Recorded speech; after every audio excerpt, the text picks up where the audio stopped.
Fala aí pessoal, mais um vídeo começando aqui no canal e dessa vez a gente vai falar um pouquinho sobre a ATM e depois sobre a DTM, né? A ATM nada mais é do que a articulação temporomandibular, beleza? A gente vai fazer assim, vai fazer uma parte meio teórica, né? Então vou só passar algumas coisas aqui, né? Uns esqueminhas ali, uns mapinhas mentais. E a gente vai para a parte prática, né? Para falar da ATM que eu vou mostrar ali. A gente vai ver a parte da artrocinemática, né? Então o disco, enfim. E a parte biomecânica mesmo da ATM, né? A parte mais anatômica ali. Só que antes a gente precisa entender algumas coisinhas, né? Mais teóricas mesmo, tá? Então, primeiro. Bom, então quando a gente fala da ATM, né? A gente tem em relação à anatomia e biomecânica, né? A gente sabe que a ATM ela é uma articulação sinovial,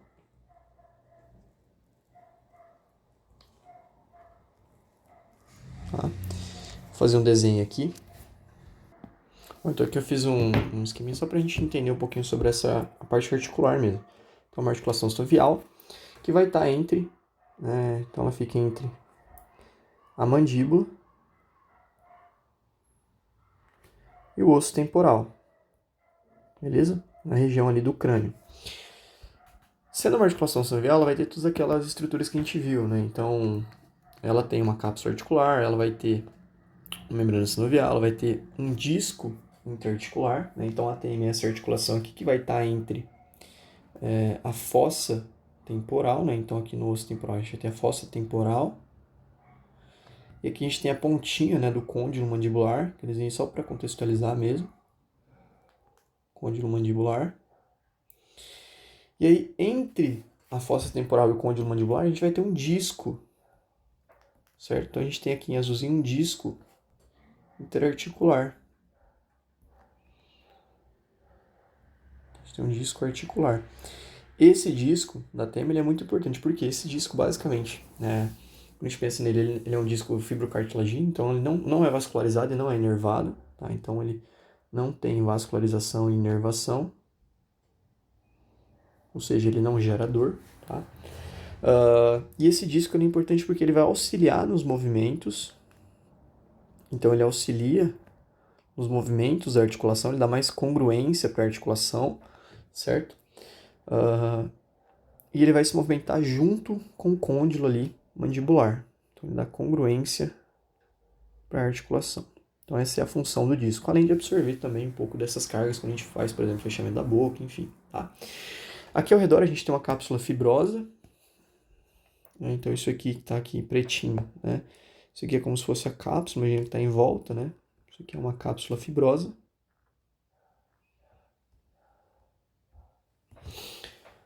Essa cápsula fibrosa, ela vai permitir também esses movimentos, né? Ela é frouxa na parte posterior, ela permite esse movimento anterior-posterior desses côndilos, beleza?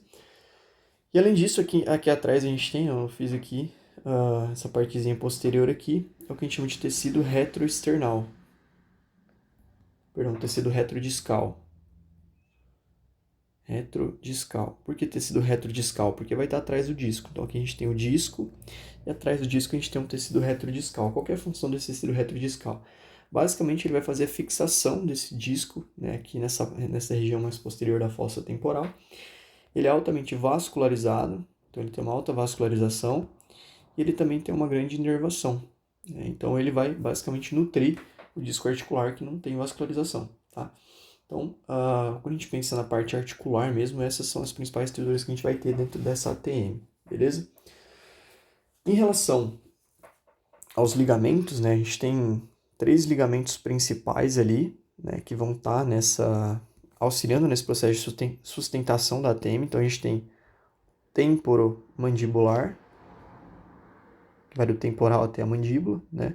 Esse aqui ele é mais externo e mais lateral, então ele vai ser importante principalmente para dar estabilidade durante os movimentos de lateralização da mandíbula, né? As excursões laterais. A gente tem o ligamento estilomandibular, que vai estar ali no processo estiloide do temporal até a mandíbula. E a gente tem o esfenomandibular, que vai do osso esfenoide até a mandíbula. A gente vai ver eles ali quando for falar da parte mais práticazinha aí da TM, da biomecânica.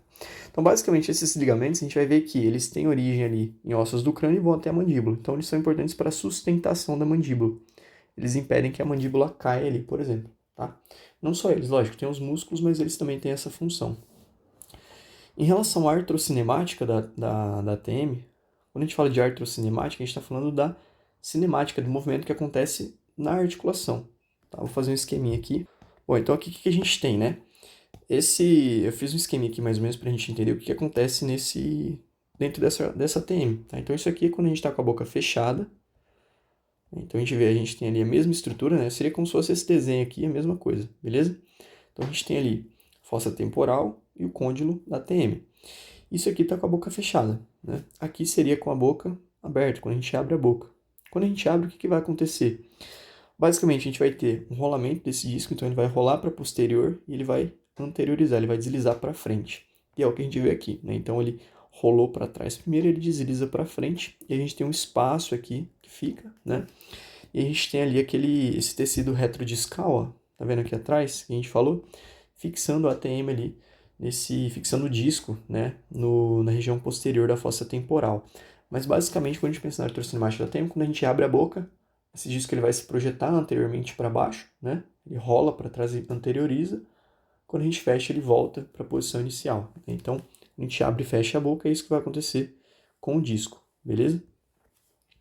Em relação à cinemática da ATM, eu vou colocar umas imagens aqui, né? Então, em relação à cinemática, a ATM ela faz 3 movimentos, né? Então, a gente tem um movimento de abertura e fechamento, ou elevação e depressão da mandíbula, tá? Que é o que a gente utiliza na nomenclatura mais anatômica. A ATM também faz excursão lateral ou lateralização. E ela faz protração e retração. Eu vou pegar umas imagens do livro que eu acho que fica legal para entender também. Bom, então tá aqui, né? Peguei a imagem do livro. Essas imagens aqui são do Newman, né? De cinesiologia. Então, para quem quiser, às vezes, dar uma olhada, né? Tem elas lá. E basicamente a gente tem aqui os movimentos, né, a cinemática da TM, tá? Então o que a gente consegue observar aqui nessas imagens, né? Então, aqui na primeira a gente tem a abertura e o fechamento da boca, né? Então a gente tem um momento de depressão quando a gente abre, a gente tem aqui a anteriorização desse côndilo, né? E quando a gente fecha, a posteriorização ele volta ali para o espaço, que é o que a gente viu. Opa, isso aqui saiu errado. Que é o que a gente viu aqui em cima, né? Então essa é a artrocinemática da abertura e do fechamento da boca, tá? Na excursão lateral, o que a gente tem aqui? Né? A gente vai falar sobre a musculatura desse movimento, mas basicamente a gente vai ter, a gente consegue ver aqui que um lado ele sai, né, e o outro ele se mantém ali no lugar. Então, se eu faço uma excursão aqui nesse lado para a esquerda, né, esse cara está fazendo uma excursão lateral para a esquerda, então ele está lateralizando a mandíbula dele para a esquerda. Então, façam aí, né, o movimento. Coloca o dedinho lá na TM e faz esse movimento para a esquerda. Você vai ver que o lado direito ele sai, né, o disco do lado direito ele sai, e o do lado esquerdo é como se ele entrasse mais um pouquinho, tá? Então esse é o movimento, né, que vai acontecer na articulação quando a gente faz essas excursões laterais, beleza? E aí quando eu faço uma protração e retração, mesma coisa. Então quando eu faço uma protrusão, né, é protrusão e retração. Eu falo protrusão, não é protusão, é protrusão. Então, quando eu faço uma protrusão, a gente vai ter essa anteriorização da mandíbula como um todo, o disco sai, o disco, não só o disco, né, o disco e o côndilo mandibular eles vão sair, e aí quando eu faço uma retração ele vai mais para trás ali, beleza? Então essas imagens são legais para a gente entender melhor isso. E agora a gente vai falar um pouquinho sobre a questão de músculos, né, a musculatura ali, responsável por esses movimentos. Então a gente falou já sobre os ligamentos, falou sobre movimentos cinemáticos, né, então a gente tem 3. Em relação à musculatura, né, os músculos ali que fazem esses movimentos, vou colocar aqui embaixo. Primeiro eu vou colocar aqui só um esqueminha dos músculos, vou colocar meio junto aqui, depois a gente fala deles separado. Tá? Então os músculos ali, a gente fala de músculos mastigatórios. Tá? Músculos mastigatórios. Então a gente tem ali que os principais músculos dessa articulação da ATM, né, a gente vai ter os músculos mastigatórios em si, né, e a gente tem 4, a gente tem o músculo temporal, a gente tem o masseter. O temporal e o masseter, eles são importantes para o fechamento da boca, né, ou para a elevação da mandíbula. E a gente tem os músculos pterigóide. A gente tem o pterigoide. Pterigoide. medial e tem o pterigóide lateral. O pterigóide medial, a gente vai ver que ele também vai auxiliar no processo de fechamento da boca, que a gente também chama de oclusão. Tá? Então, esses três aqui, eles fazem o fechamento. O pterigóide lateral, ele vai ajudar na abertura da boca, certo? E aí a gente vai ter músculos cervicais, que também auxiliam, né, nessa questão, né, de abertura e fechamento. Então, a gente tem músculos cervicais, músculos que estão na região do pescoço. Tá? E a gente tem, por exemplo, trapézio, esternocleidomastoide, que é o ECOM, os escalenos. E a gente tem os músculos ióideos. Vou colocar aqui como outra classe, ióideos. Dentro desses músculos ióideos, deixa eu projetar um espacinho maior aqui, senão não vai caber. Vou mover essa cinemática mais para baixo, vou diminuir ela. Aí.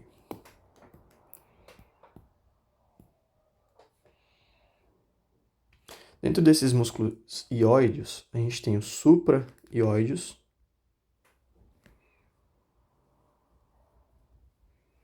e os infra-ióideos. A gente não vai falar todos eles, né? Não tem porquê. Só precisa saber que tem os infra e os supra. Esses músculos ióides aqui, de modo geral, né, eles vão servir para quê? Para funções como fala, deglutição, né, dentre outros ali. Mas os supraioides em si, né, eles têm uma função importante, porque eles vão ajudar na abertura da boca, tá? Principalmente um que chama digástrico, porque o digástrico, o que ele faz? Ele vai auxiliar na abertura forçada. Então, quando eu faço força para abrir a boca, eu tenho o digástrico auxiliando, beleza? Então, basicamente, é isso. Então, os supraioides em si, eles vão ajudar mais nesse processo de abertura da boca, e os infraioides, principalmente, né, no processo de deglutição ali, fala, entre outras coisas. Agora a gente vai ver um pouquinho umas imagenzinhas desse músculo, depois a gente vai para a parte prática lá no Atlas, beleza? Bom, eu coloquei aqui embaixo essas duas imagens para a gente entender um pouquinho mais sobre a função muscular durante esses movimentos. Então, basicamente, quando eu tenho a abertura da boca, né, essa imagem aqui também é importante, né? O que essa imagem aqui de baixo ela mostra? Né? Então, imagina que eu estou vendo lá, eu peguei a cabeça aqui, né? Eu tenho lá minha cabeça, estou vendo esse carinha de frente. E aí eu fiz um corte, né? Como se eu tivesse dado um zoom ali, isolado a musculatura dessa parte aqui da mandíbula, né? Então eu tenho ali a região da mandíbula aqui, né? Tem o osso esfenoide lá dentro. Então basicamente é isso, a gente está vendo uma vista anterior. E o que a gente tem aqui? A gente consegue ver o músculo masseter, né? Que é o músculo que faz o fechamento da boca, e o músculo temporal. O masseter, ele vai ter origem no arco zigomático, ele vai se inserir aqui nessa região no ângulo da mandíbula, né, na fossa mandibular ali próximo ao ângulo, tá? E quando ele contrai, ó, isso aqui mostra o quê? O movimento que o músculo faz, né? Então ele vai fazer justamente esse fechamento ali, né, da boca. Temporal, mesma coisa, ele vai ter origem na fossa temporal e ele vai se inserir aqui, ele vai se inserir nesse processo que a gente chama de processo coronoide da mandíbula, tá? Então temporal, ele vai ter origem na fossa temporal, né? Ele se insere nessa região de processo coronoide aqui da mandíbula, tá? Então ele também vai fazer o fechamento. Então esses músculos eles estão em cima e se inserem embaixo da mandíbula. Quando eles contraem, eles fazem esse movimento. Esse aqui, ó, esse outro aqui é o pterigóide medial. Então o pterigóide medial ele vai estar como se fosse lá dentro da boca, ó, tá vendo? Esse aqui é o pterigóide medial, nessa imagem de cima. E aí ele vai ter origem nessa região do osso esfenoide, tá? Uma região que a gente chama de placa pterigóide, tá? Então, isso aqui é o que a gente chama de placa pterigóide, beleza? Essa é a placa pterigóide lateral. Não precisa decorar os nomes, não, tá? Mas tem que saber que a origem dele é no osso esfenoide, então é bem no meio ali, como se fosse no meio do crânio, de forma mais interna. E aí ele vai se inserir no ângulo também da mandíbula, né? Nessa região do ramo da mandíbula, só que internamente. Então, é aquele músculo que a gente fala quando a gente aperta ele, a parte mais medial ali de baixo da boca, tá? E aí todos esses três músculos, quando eles contraem, eles puxam a mandíbula para cima, auxiliando no fechamento. E é o que a gente vê aqui nessa imagem, né? Então aqui a gente tem o fechamento da mandíbula, o masseter temporal e o pterigóide medial, lembra que ele vai estar aqui por dentro, beleza? Na abertura, a gente tem o pterigóide lateral, tá? O pterigóide lateral ele tem duas cabeças, mas ele é a mesma coisa, né? O pterigóide lateral, quando a gente pensa na origem dele, ele vai ter origem no osso esfenoide também, tá? E ele se insere internamente na mandíbula, tá? Só que ele vai se inserir mais anterior na mandíbula. Então, se a gente olhar aqui, ó, o pterigóide lateral, ele tem a origem dele, né, ou inserção, né, enfim, no côndilo da mandíbula. Então ele se insere, ele tem duas cabeças, né, laterais, mas a gente trata como uma só, para ficar mais fácil. O pterigóide lateral, né, nessa imagem a gente consegue ver bem, ele vai ter origem no côndilo da mandíbula, na cápsula da mandíbula, e ele vai se inserir no esfenoide também, só que na porção mais posterior ali. Então quando ele contrai, o que ele faz? Ele puxa esse côndilo e auxilia na abertura da boca, beleza? Então é o que a gente vê nessa imagem aqui, tem um monte de setinha, né? Então, pterigóide lateral puxando o côndilo. E aqui eu tenho os músculos infraioides, né, principalmente o digástrico, puxando essa mandíbula para baixo, certo? Então, basicamente é isso. Bom, e aí a gente fecha nessa parte de inserções musculares, né, origem e inserção muscular, e as funções desses músculos aí. E basicamente é isso, tá? A parte teórica aí da biomecânica. Agora a gente vai para o Atlas, eu acho que vai ficar mais legal da gente entender, tá? Bom, então tá aqui, né? Já coloquei, a gente tem aqui a face, né? E a gente consegue ver aqui os músculos mastigatórios, certo? Eu vou tirando eles pra gente ir entrando ali mais a fundo, tá? Então, numa vista lateral, a gente consegue ver aqui o masseter, que tem origem na fossa temporal, e o masseter ele vai se inserir... Perdão, acho que eu falei errado, né? Aqui a gente tem o temporal, né? O temporal, ele é um músculo que ele vai ter origem nessa fossa temporal aqui em cima, certo? E ele vai se inserir naquela região que a gente tinha falado de processo coronoide da mandíbula, né? Então, o processo coronoide é como se fosse ali, ele é bem do ladinho, né? Deixa eu tirar aqui o masseter para a gente ver a inserção no temporal. Então, é bem aqui, ó, processo coronoide da mandíbula, tá?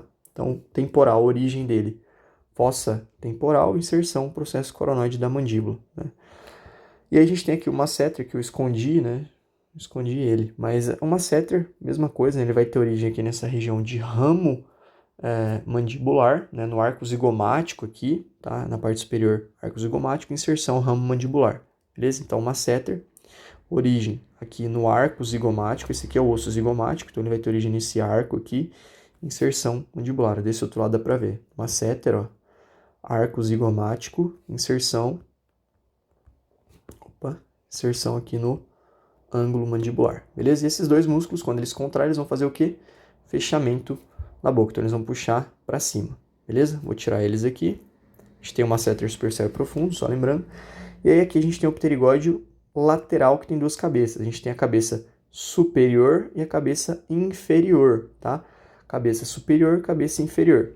Ambos vão ter origem no esfenoide, tá? O que vai mudar é que a cabeça superior ela vai ter uma origem mais externa aqui no esfenoide, e ela vai se inserir ali na cápsula, né? E a cabeça inferior ela vai ter origem no esfenoide lá por dentro, como a gente viu, ó, tá vendo? Então ela tem uma origem ali por dentro, naquela região da asa esfenoide, e ela vai se inserir no côndilo. Então quando esses músculos contraem, né, os pterigóides contraem, o que eles vão fazer? Eles vão basicamente tracionar, né, esse côndilo anteriormente e auxiliar na abertura da boca. E aqui embaixo a gente tem os músculos infraioides, que não estão aqui, mas eles vão auxiliar também nesse fechamento, beleza? Então esse é o pterigóide lateral. Vou tirar ele aqui, cabeça superior e inferior. O pterigóide medial é esse que está aqui por dentro, né? Que está medializado. E aí o que ele faz? Ele tem origem também no esfenoide, ali em cima, ó, tá vendo? Então na região da placa pterigóide do esfenoide. E ele vai se inserir no ângulo da mandíbula, só que ele se insere por dentro. Então é aquele que faz a palpação ali profunda por dentro da boca, tá? E aí quando ele contrai, o que ele faz? Ele vai puxar essa mandíbula para cima. Então ele vai fazer isso aqui, né? Ele puxa para cima ali, tá bom? Então assim fica fácil a gente entender. Vamos falar um pouquinho aqui sobre a articulação, depois a gente vou colocar ali esses músculos trabalhando para vocês verem eles melhor, tá? Tem uma imagem ali que mostra a depressão da mandíbula e a elevação. Mas aqui a gente tem a articulação temporomandibular em si, né? E aí a gente tem aqui em volta a cápsula, né? Aqui a gente tem o ligamento temporomandibular, então o ligamento temporomandibular vai sair do temporal até a mandíbula, né? Então isso aqui faz parte do osso temporal, ele é mais lateral. E aqui dentro a gente tem os dois ligamentos. O esfenomandibular, que está no processo, ali na região do osso esfenoide, até a mandíbula. E esse aqui embaixo é o estilomandibular, que ele vai estar aqui no processo estiloide do osso temporal até a mandíbula. Então esses ligamentos eles vão se originar em cima e eles vão se inserir na mandíbula, né? Se originam em ossos do crânio e se inserem na mandíbula, justamente para fazer essa sustentação da mandíbula. Aqui dentro se a gente tirar a cápsula, a gente consegue ver aqui o côndilo mandibular e a fossa temporal. Aqui nesse atlas não tem disco aqui, mas a gente imagina que tem um disquinho aqui dentro, tá? Lembra do disquinho, beleza? Então, basicamente é isso. Agora eu vou colocar uma outra imagem para a gente ver a abertura e o fechamento. Então aqui a gente tem um vídeo, né, de depressão e elevação da mandíbula, né? Então aqui a gente consegue ver a depressão, ó, e a elevação. Então quando eu faço a depressão, tá vendo que o côndilo ele vai sair anterior aqui, né? Então coloca o dedo aí na articulação do temporomandibular ali, anterior à orelha, né? Coloca os dois dedos e abre a boca, né? E aí você consegue sentir o côndilo saindo, né? Pelo menos deveria. Se não sai porque tem alguma coisa errada, mas aí a gente tem esse movimento aqui acontecendo, tá? Ele sai e depois ele volta. Ele sai e ele volta, beleza? E aí aqui faz o fechamento, aqui estou mostrando os músculos que fazem o fechamento da boca, ó. Então a gente tem aqui o masseter, né? De novo, origem aqui nessa região de arco zigomático, ele se insere ali no ângulo inferior da mandíbula, temporal, origem na fossa temporal e inserção dele aqui no processo coronoide, né, da mandíbula. E lá dentro a gente tem o pterigóide medial, que tem origem no osso esfenoide, né? Então tem origem no esfenoide, né? Essa região da placa pterigóide, e se insere no ângulo inferior da mandíbula medialmente, tá? Aqui a gente tem um movimento de protração e retração, né? Ele está mostrando aqui os músculos que fazem a protração. Então a gente tem aqui protração, que é aquela interiorização da mandíbula. Os pterigóides laterais, né? O lateral superior e o lateral inferior, né? Então tá vendo que eles puxam o côndilo, ó, anteriormente, ó. Eles vão se inserir aqui bem em cima do côndilo. Então eles auxiliam a puxar o côndilo, né? Então esse aqui é um movimento de protração, certo? Então protração. E agora eu vou colocar o de retração. Bom, é que esse aqui é um movimento de retração dessa mandíbula, tá? Então, ó, aqui a gente tem um músculo temporal, né? Aqui os supraioides a gente tá vendo que eles ajudam, né? Esse aqui é o músculo digástrico, né? Então ele é um músculo grande, ele vai ter origem aqui no osso temporal e vai se inserir na mandíbula ali, né? Mais inferior. E olha, ele é auxiliando nesse processo de retração, né? Então a gente vê que é um músculo que ele é grande, ele é comprido, auxilia na abertura forçada da boca, tá? E aqui na retração temporal também auxilia porque ele vai puxar aqui o processo coronoide da mandíbula posterior, beleza? E aí faltou excursões laterais, que eu vou colocar agora. Se na verdade não tinha, né, movimento de excursão lateral, mas basicamente na excursão lateral, né, como a gente viu naquela outra imagem, né, o que vai acontecer?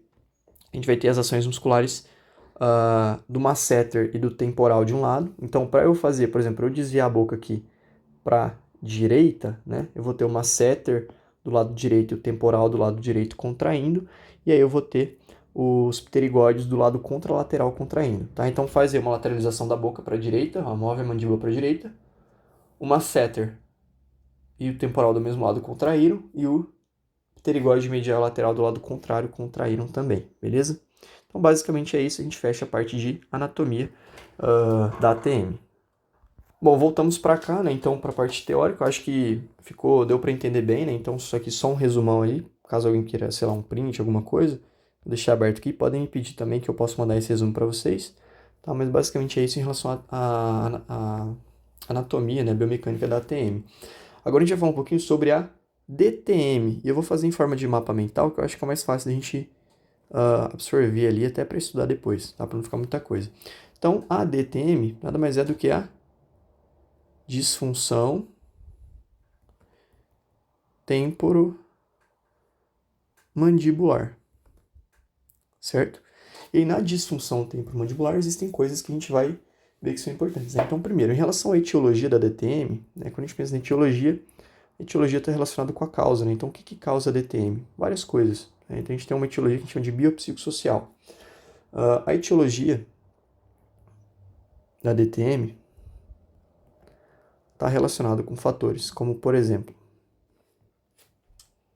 traumas, né? Então, no caso de acidentes ali, cirurgia, a gente viu até a utilização de placas, né? Que você utiliza ali na mandíbula, reconstrução e tal.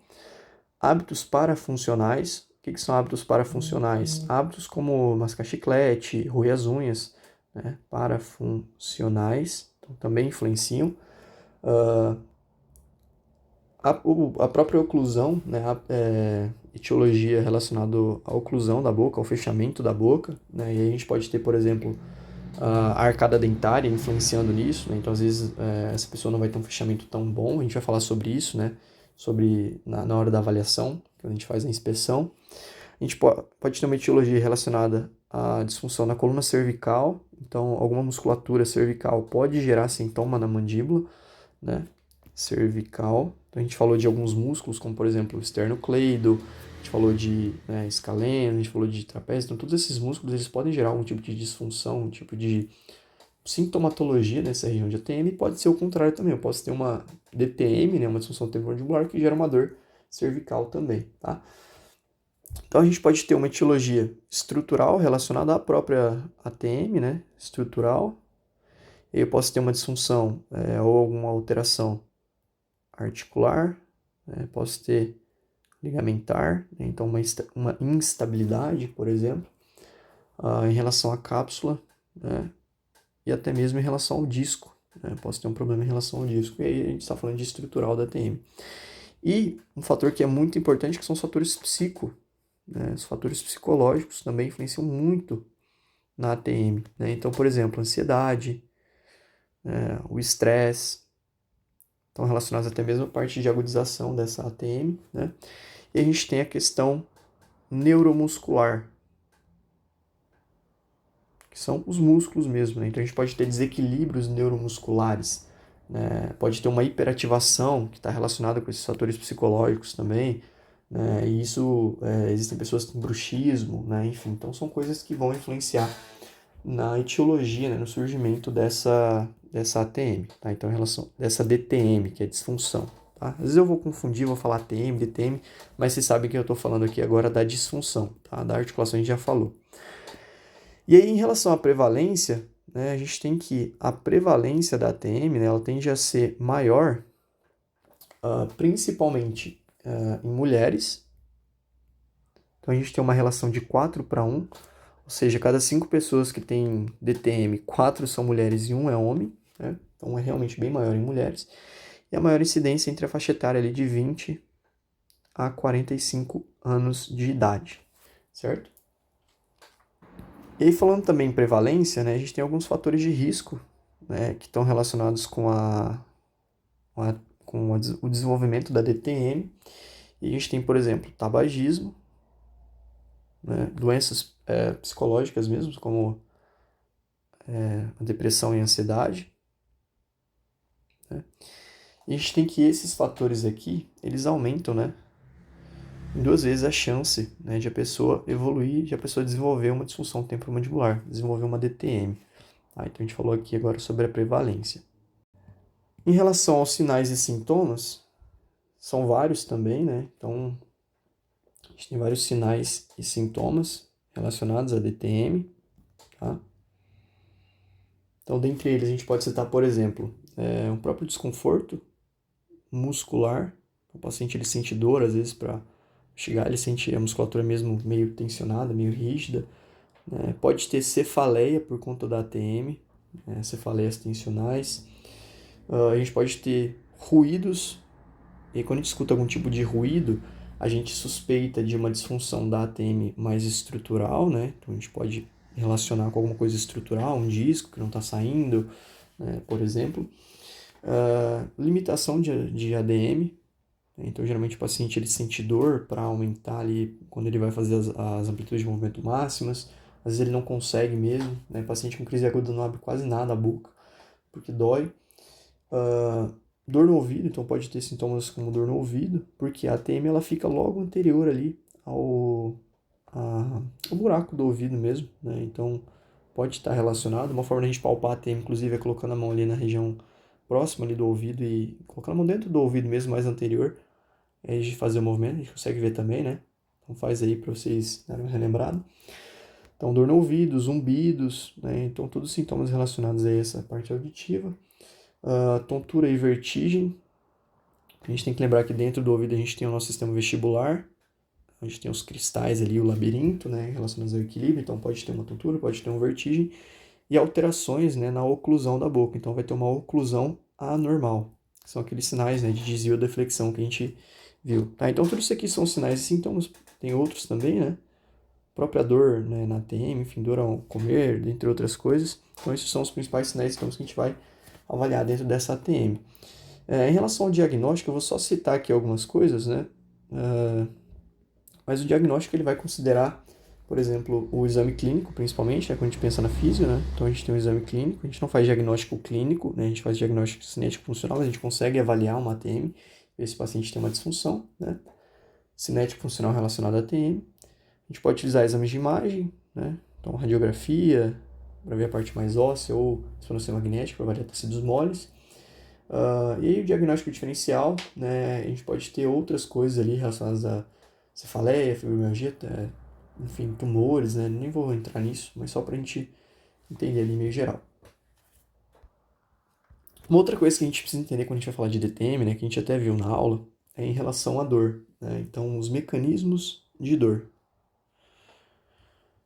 E eu vou colocar bem resumido, né? Antes a gente fala da avaliação, só para a gente dar uma relembrada. Então, quando a gente pensa em mecanismo de dor, a gente tem 3 mecanismos de dor. Tá? Então, primeiro, quando a gente pensa na dor, a gente sabe que a dor ela envolve, né, um aspecto biopsicossocial, então a gente tem que interpretar a dor de uma forma bem complexa. Então, ela tem componente afetivo e emocional. A dor depende do contexto em que você está inserido. A dor ela depende de experiências passadas. Tem a questão cultural também. Então, a gente tem várias coisas que vão influenciar na dor que um paciente ele sente. Então, a gente nunca pode subestimar a dor de um paciente, certo? Em relação à parte mais neurofisiológica, a gente tem 3 mecanismos principais de dor. Então, a gente tem a dor nociceptiva, que é aquela dor relacionada a uma lesão tecidual, né? E tende a ser uma dor mais local, ela está relacionada com todo aquele processo inflamatório, né, ali do tecido lesado, tá? A gente tem a dor neuropática, que está relacionada a uma lesão em algum tipo de nervo, né, uma lesão nervosa. Então, as neuropatias ali, por exemplo. Então, é uma dor de origem nervosa, geralmente ela tende a ser uma dor irradiada e a principal causa são aquelas compressões nervosas que a gente tem, beleza? E por fim, a gente tem a dor neuroplástica, né? Essa dor, perdão, nociplástica. Tava com neuro na cabeça ali. A gente tem a dor nociplástica. A dor nociplástica é aquela dor, geralmente ela é muito mais comum na dor crônica, né? Então, pacientes que têm dor mais de 3 meses, ela está relacionada com uma reorganização cortical, né? E uma alteração no processamento da dor no cérebro. Então, uma alteração no processamento que o cérebro tem sobre a dor. Eu fiz um vídeo, né? Eu vou gravar um vídeo sobre os mecanismos da dor, e aí quem quiser dar uma aprofundada nisso aqui, dá uma assistida lá, tá? A neurobiologia da dor. Eu acho que eu até já postei esse vídeo. Mas então, basicamente é isso, né? Só dando uma relembrada.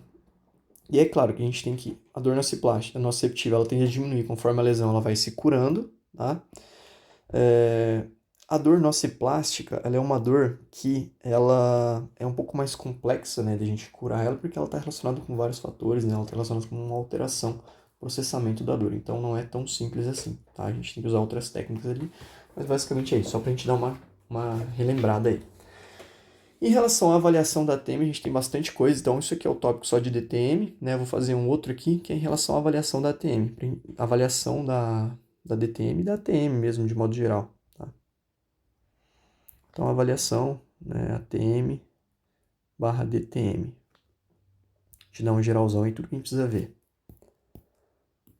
Vou fazer outro tópico aqui, grandão, mapão.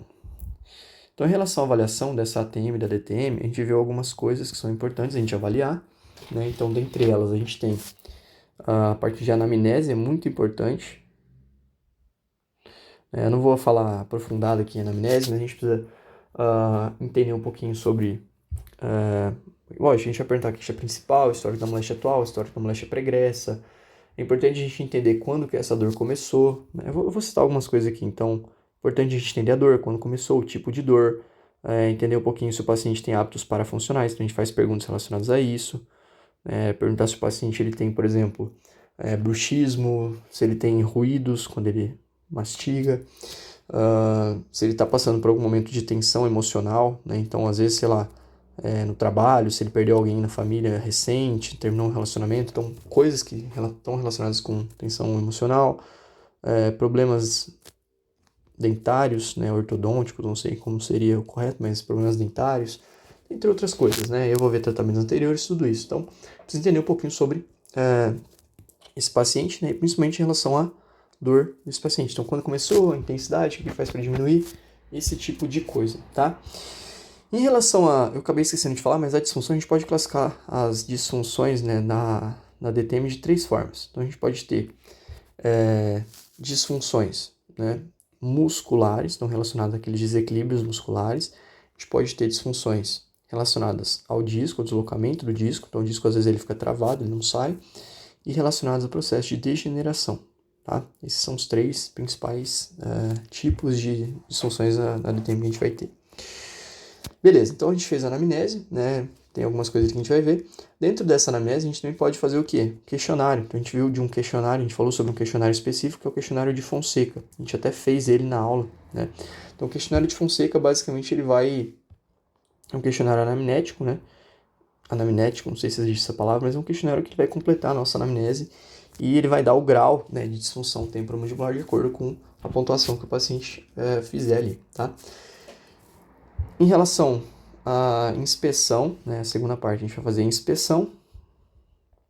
E aí dentro dessa inspeção a gente vai fazer uma inspeção bem detalhada ali. Então a gente faz a inspeção em relação à abertura da boca, que a gente vai fazer plano frontal, né? E aí eu vou ver se o paciente ele tem algum tipo de desvio ou deflexão da boca, tá? Lembrando que o desvio é quando, né, vou fazer aqui, finge que isso aqui é a boca, tá? O desvio é quando ele está abrindo e tem um desvio e volta, né? Pode ser quando está fechando também. A deflexão é quando a boca ela vai para um lado ou para outro, tá? Então a gente vai avaliar isso em plano frontal, né? Então numa vista anterior ali, coronal. Em perfil, a gente avalia também essa abertura da boca, abertura e o fechamento, tá? E em perfil a gente vai avaliar, por exemplo, a relação mandíbula-crânio, mandíbula-crânio. Então, essa relação mandíbula-crânio está relacionada com a mordida, né? Então, se a mandíbula está mais para trás, mais para frente, a gente pode ter uma mordida ortognática, que seria o normal. A gente pode ter uma mandíbula protognática,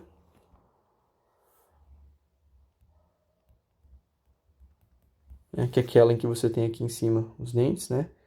E a mandíbula, ela vai estar projetada para frente, né? Então, a mandíbula está lá na frente, tá? Então, isso aqui é o protognática. A gente tem a retrognática, tá? Então, na retrognática, a gente tem ali a parte do crânio e a mandíbula ela vai estar para trás, beleza? Acho que deu para entender. Ortognática vai estar retinho ali, certo? Então, são os 3 tipos de mordida, a gente vai avaliar em perfil. Se alguém tiver alguma dúvida, dá uma olhada no slide, né? A gente tem ali no Google mesmo, vai aparecer. A gente avalia também o tipo de mordida. E aí a gente tem 5 tipos, né? A gente tem a mordida overbite, que seria meio que normal, né? O mais fisiológico. O dente superior ele fica um pouquinho à frente dos dentes inferiores, né? Mas é pouco overbite, né? Se for muito acentuado também é ruim. A gente tem o underbite, que é quando o dente de cima, né, ele fica atrás do dente de baixo, né? Falando dos dentes da frente ali. A gente tem o crossbite, que é quando a mordida ela fica um pouquinho torta, né? A gente tem o open bite, que é quando a boca ela não fecha completamente. E a gente também vai ter o que a gente chama de apinhamento dentário, né? Que é quando esses dentes eles são tortos ali. Isso também vai modificar a mordida. Então, isso são coisas que a gente avalia nessa inspeção, beleza? Então, a gente já falou aqui sobre a anamnese, a gente falou sobre a inspeção, e a gente tem o exame físico agora, né? O exame físico. E dentro desse exame físico, a gente vai avaliar, né, seguir o padrão ali da ortopedia, que a gente avalia em qualquer disfunção, que é a ADM. A gente sempre avalia a ADM. E aí, no caso da mandíbula, a gente vai avaliar a ADM de abertura. A gente vai avaliar a ADM abertura e fechamento, né? Mesma coisa ali. Não, fechamento não tem como avaliar a amplitude de fechamento. Mas enfim, da abertura, né? Para ele abrir a boca. Excursão lateral, então aqueles desvios laterais, lateralização. E a protrusão e retração, tá? Então a gente avalia como? Tem aquela reguinha lá pequenininha, né? Reguinha lá pequenininha, enfim, centímetros lá, 5 centímetros. E a gente vai avaliar, né, pedir para o paciente abrir a boca. Então, a abertura a gente pode fazer ativa ou passiva. Ativa se ele conseguir, passiva se ele não conseguir. E aí, a ativa, ela vai ter ali em média até 35 graus, a gente consegue chegar, 35 graus não, perdão, 35 milímetros, a gente tem uma média ali, então 35 milímetros, e a passiva até 50 milímetros, né? Então isso aqui seria o normal para o paciente, né? Até 35 milímetros, que dá mais ou menos ali 3 dedos, tá? Então os livros mais antigos, eles trazem ali para a gente medir colocando os 3 dedos ali, né? E de onde é que eu vou medir a abertura e o fechamento? Eu vou pegar lá, esses são os dentes superiores, né? Os 4, esses são os dentes inferiores. Então, eu vou pegar da base do dente superior até a base do dente inferior, eu vou traçar ali a reguinha, né? Então, ele vai abrir lá, abriu a boca, eu traço ali a reguinha e vou ver quanto que deu. Então, 35 milímetros, beleza?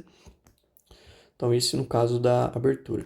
No caso da excursão lateral, eu vou pegar o quê? Ele vai estar com a boca fechada e eu vou pedir para fazer a lateralização. Então, ele vai fazer o quê? Lateralização. E eu vou avaliar, né?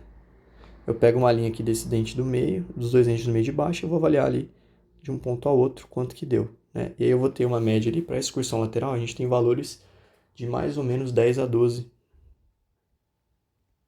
milímetros, tá? Então eu vou avaliar aqui, vamos supor que deu 10 milímetros, né? Então tá normal, tá? Abaixo de 8, quando eu tenho menos de 8 milímetros, aí é ruim, né? Então indica que eu tenho ali algum tipo de restrição contralateral. Porque lembra que quando eu faço esse movimento de lateralização da boca, a mandíbula do lado contralateral, ela sai, correto? Então, se eu não tenho esse outro lado saindo, eu vou ter uma restrição. E aí, essa restrição ela sempre vai ser contralateral ao lado que eu faço o deslocamento ali da minha boca, tá? E a protração, protrusão e retração, tenho lá aqui anterior, né? Vai estar lá o dentinho. Superior é a mesma coisa, tá lá o dentinho. E aí eu vou fazer o quê? Eu vou deslocar ali, mandíbula anteriormente. Pô, peraí que deu ruim. Desloco ali anteriormente. E eu vou medir, né? Da base do dente inferior até a base, né? Certinho ali. E aí eu tenho o valor de média ali, 6 a 10 milímetros, tá? Essa parte eu tô passando mais rapidinho só pra... Isso que a gente já viu, só pra dar uma relembrada. Se alguém tiver dúvidas, vocês podem procurar, né, vídeos aí. É só pra ter uma ideia geralzão. Por isso que eu tô fazendo em forma de mapa mental. Outra coisa que a gente vai avaliar é a força muscular. Então, força muscular faz parte desse exame físico, é meio que o padrão, né, de ficha, né, de avaliação. Então, avalia ADM, avalia a força, faz anamnese, inspeção. E a força muscular, a gente tem que lembrar quais são os músculos que eu tenho. Então, eu vou avaliar mesmos movimentos da ADM ali. Então, eu vou avaliar, por exemplo, a força muscular de abertura. Então, eu apoio os dedos ali na parte inferior do queixo. A força de fechamento. Então, eu vou apoiar os 2 polegares no molar do paciente. Eu vou avaliar as excursões laterais, tanto para a direita quanto para a esquerda. Eu vou avaliar a protrusão. E eu vou avaliar a retração, certo? Então, esses são os movimentos que a gente vai avaliar dentro dessa força muscular. E aí, por fim, a gente tem os testes especiais ou testes diagnósticos, né, que a gente também chama de testes provocativos. Vou colocar testes diagnósticos. Os testes diagnósticos, eles servem para a gente tentar descobrir qual que é a origem dessa dor, né, qual que é a causa dessa dor. Então, a gente também chama eles de testes provocativos, porque eles vão tentar provocar o sintoma do paciente. E aí a gente tem o teste, né, de extração, né, que a gente vai apoiar na mandíbula do paciente lá nos molares e tracionar a mandíbula para baixo mesmo, né? E aí, se a gente tem um alívio, né, se eu tenho um alívio, ele vai ser positivo para algum problema intra-articular ou um problema relacionado ao disco, por exemplo, então é intra-articular. Então, se eu traciono a mandíbula para baixo e eu tenho um alívio, significa que é positivo para alguma disfunção interarticular. Se eu puxo para baixo e eu tenho uma piora do sintoma, né, eu tenho uma dor, por exemplo, aí ele pode indicar algum problema, por exemplo, capsular ou relacionado à mobilidade, né, de cápsula ali, tá? Então, piora no caso aqui seria se eu sentir, né, se esse paciente ele sentir dor, beleza? Um outro teste que a gente tem é o teste de compressão. Então você coloca um palito ali no molar do paciente, pede para ele morder o palito, para ele realmente comprimir. A gente também chama esse teste de cálcio molar. E se esse paciente ele tem dor, provavelmente essa dor está relacionada a algum problema no disco, tá? Então, no teste de distração, alívio significa um problema interdiscal, né, interarticular, perdão, e dor, né, aumento da dor, significa um problema capsular. No teste de compressão, a dor significa um problema no disco, beleza? Disfunção discal. E a gente tem um teste para avaliar a instabilidade, que é o teste de jogo articular. Então, eu vou movimentar a mandíbula em todos os planos ali, né? E esse jogo articular é interessante para a gente ver se existe algum tipo de instabilidade na mandíbula. Então, eu vou avaliar a rigidez ali, né? Mobilidade dela e se existe alguma instabilidade, se ela move demais. E nesse teste é interessante eu avaliar o quê? Várias coisas. Então, eu vou avaliar se tem ruído quando eu faço o movimento, né? Então, lembrando que os ruídos eles estão relacionados ali a uma disfunção interarticular, né? Então, o disco ele não está saindo direito. Vou avaliar se existe algum tipo de dor, e aí dependendo da dor, se eu traciono, se a dor é quando eu traciono ou faço alguma coisa, pode estar relacionada à cápsula. E até mesmo a sensação que o paciente sente, né? Mas eu vou estar atento principalmente a esses dois sintomas aqui, esses dois sinais, né? E sintomas ali, beleza? Basicamente é isso em relação à avaliação, e falta um, né? Acabei esquecendo aqui, que é a palpação. Então, a gente também tem a palpação dos músculos mastigatórios, né? A gente não pode esquecer deles, isso é importante. Então, a palpação que vem até antes, né, da ADM, ali, da força muscular, a gente vai fazer dos músculos, né? A gente faz a palpação dos músculos.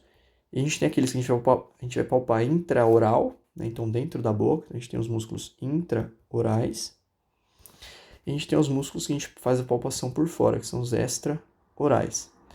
Claro, quando eu for fazer a palpação, eu vou ter que usar máscara, eu vou ter que usar luva, né? Isso é importante, é o básico, né? E aí na palpação, né, na parte extraoral, a gente pode fazer a palpação. Aqui também eu esqueci articular, né? Então, articular. Por fora ali mesmo, eu vou palpar anterior ao ouvido. Coloco os dois dedos ali. Peço para o paciente abrir a boca, então eu vou palpar a ATM em si, a articulação temporomandibular. Eu vou ver se um lado está igual ao outro, se os dois lados estão saindo, se às vezes um lado sai e o outro não, né? Então a gente vê isso na palpação. E aí eu vou sentir se eu tenho algum tipo de clique, ou algum tipo de estalito, ou algum tipo de ruído, né? Esses cliques estão relacionados sempre com o disco, né? Então sempre que eu ouço um cliquezinho, um disco, um disco, um ruído assim, está relacionado ao disco, então é um travamento desse disco, o disco não está funcionando bem, porque lembra que quando o côndilo se move, o disco se move junto com ele, tá? Então se tem algum problema no disco, esse deslizamento do côndilo também vai ser afetado, beleza? E aí, em relação à musculatura mesmo, né? Extraorais a gente já falou, então eu tenho ali por fora, eu consigo palpar o temporal, que tem origem na fossa temporal e inserção, processo coronoide ali da mandíbula. Eu consigo palpar o masseter, tem origem no arco zigomático, se insere no ângulo inferior da mandíbula. E eu consigo palpar ali a musculatura cervical, né? O músculo digástrico também dá para palpar extraoral, né? Por baixo ali do ângulo inferior da mandíbula, então tem o digástrico, tá? E a gente tem os músculos cervicais, então escalenos, esternocleidomastoide, né? O econ, tá? Então esses são os músculos extraorais. Lá dentro da boca, intraoral, a gente tem ali, por exemplo, um masseter, a gente tem, consigo palpar um masseter por dentro também, né? O foco vão ser os pterigóides, então, os pterigóides, né? Eu tenho tanto medial quanto lateral, né? Os pterigóides são músculos que ficam bem doloridos mesmo, a gente faz essa palpação, tá? E eu consigo avaliar também o digástrico, né? Eu consigo palpar por dentro da boca, tá? Então esses são os músculos que a gente vai avaliar durante essa palpação ali, beleza? Então basicamente seria isso em relação à avaliação da DTM, né? Então só recapitulando, a gente falou sobre a anamnese, né? Dentro da anamnese entre os questionários, a inspeção, né? Então mordida, a relação mandíbula e crânio. A gente falou sobre a avaliação de ADM e força muscular, que é o básico, palpação, e os testes diagnósticos, né, que são importantes para a gente tentar descobrir de onde vem o problema. E aí, só para a gente fechar, né, vou colocar aqui um esqueminha geral aqui para a gente falar sobre o tratamento, da ATM e da DTM. Então, a gente tem várias formas de tratar, beleza? Então, vamos lá. De acordo com a avaliação que a gente fez, né, o que a gente descobriu de acordo com o problema do paciente, a gente pode tratar. Vamos supor se ele tem alguma limitação de ADM, né, algum problema relacionado ao funcionamento do disco, né, então a gente pode fazer no tratamento mobilizações, pode utilizar as mobilizações, né, da mandíbula. A gente pode fazer fortalecimento muscular, né? Então tem várias formas de a gente realizar o fortalecimento muscular. A gente pode fazer exercícios de coordenação. E aí tem um negocinho que é bem legal para coordenação, que a gente chama de hiperboloide, né? Então o paciente está lá, o dente do paciente, né? O hiperboloide é como se fosse um negocinho de silicone, né? Que ele vai mordendo, aí dá para fazer protusão e retração, excursão lateral, né? Bem legal. Então coordenação com hiperboloide. Vou colocar aqui anotar, né? Se vocês quiserem dar uma procurada aí. Hiperboloide. Então, fortalecimento muscular, então posso fazer manual, né? Posso, enfim, fazer de várias formas, né? Exercício manual acho que é a forma mais eficiente ali, né? Porque não tem nenhum aparelho específico para isso. Exercícios posturais. E aí, quando eu falo exercícios posturais, eu estou falando de exercício para melhorar a postura cervical, né? Então, se essa disfunção mandibular é, por exemplo, por algum problema cervical, posso melhorar a postura dessa cervical. Então, geralmente eu tenho uma anteriorização excessiva da cervical e tal. Se é um problema relacionado à oclusão dental, a gente tem os splints, né, que são aquelas plaquinhas que o paciente vai usar para fechar a boca ali, né? Então, como se fossem algumas plaquinhas que vão diminuir esse impacto ali, por exemplo. Em relação à dor e ponto gatilho, né, em músculos que ficam superativados, a gente pode fazer o dry needling, é uma forma de tratamento, principalmente quando a gente pensa em pontos gatilho, tá? Pontos gatilho. E de modo geral seria isso. Existem vários outros, né? Então, treinamento neuromuscular também, né? Biofeedback eu já vi também para o tratamento, né? Então, tem vídeo que mostra o biofeedback para ensinar o paciente a relaxar a musculatura, né? Da musculatura hiperativada ali. E eu acho que é isso, né? A gente falou um pouquinho aí, então, só dando uma recapituladora sobre o tratamento, né? A gente falou sobre avaliação da ATM e da DTM, a gente falou sobre a DTM, né? As causas, etiologia ali, sinais e sintomas. E acho que ficou bem legal essa parte de biomecânica da mandíbula, espero que tenha dado para entender, tá? Então é isso, vou fechar esse vídeo por aqui, espero que tenha gostado. E se tiver alguma dúvida, se quiser esse resumão aqui, só mandar mensagem que eu mando para vocês, beleza? E, bom, valeu, até o próximo vídeo e tamo junto.